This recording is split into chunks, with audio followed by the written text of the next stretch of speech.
I am a 20-year-old student at Prince George's Community College. I'm also a community organizer here in Prince George's County for CASA. I came to this country at the age of 5. I always knew I was undocumented. My mother, who came to this country a year prior to me coming, also was undocumented. She was given permission to leave. She was detained at the border, and then they let her go with the conditions that she report to ICE. She found a lawyer. The lawyer gave her some crooked advice. Her being new to this country, not knowing the language, she took his advice, and his advice was basically move and don't show up to the ICE check-ins, and that turned into a detention order for my mom, a deportation order for her to be deported back to El Salvador, where we're from. So my mother was also stopped by a Prince George's County police officer. This officer in 2018 turned my mother over to ICE. And since then, we've been fighting her deportation. My mother's has a hearing on 2021, summer of 2021, where the judge will be deciding whether my mom stays or not. So we've been basically fighting and keeping hopes up. I am the only person in my family with some sort of status, which is DACA. So that's why to me, DACA was so important. DACA came to be because of many youth like myself who were out there fighting, doing hunger strikes. President Obama ultimately issued this executive order for us to get some type of relief. It wasn't amnesty. Nothing came for it. It's only a work permit, and it has to be renewed every 2 years. Getting DACA was not easy. So just like that, since it was not easy to get, we were not going to let go of it that easily. So DACA has allowed you also to be able to go to college, is that correct?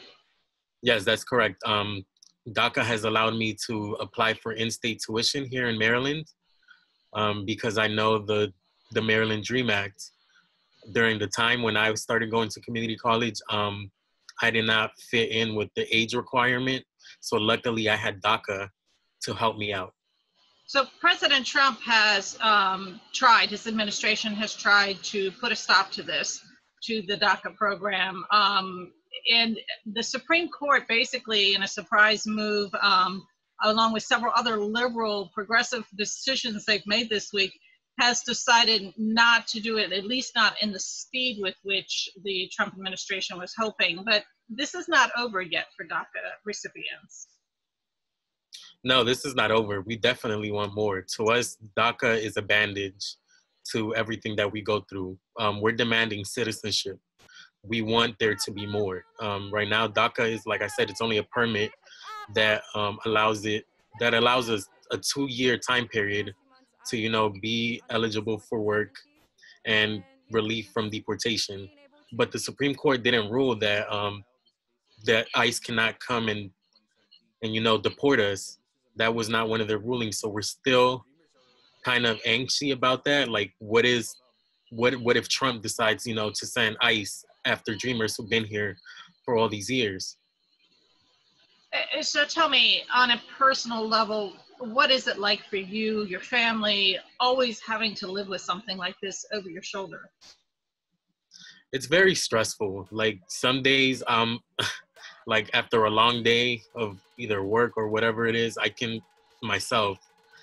home and I'm expecting my home to be, my happy place. But sometimes my home is the place where it's filled with most problems because, like I said, I am the only person in my family with status. Right now, during this pandemic, I am the only person who's providing for my family. My mother's job closed because of it. She worked in a restaurant. And right now they're not open. I'm the only one that's bringing in income.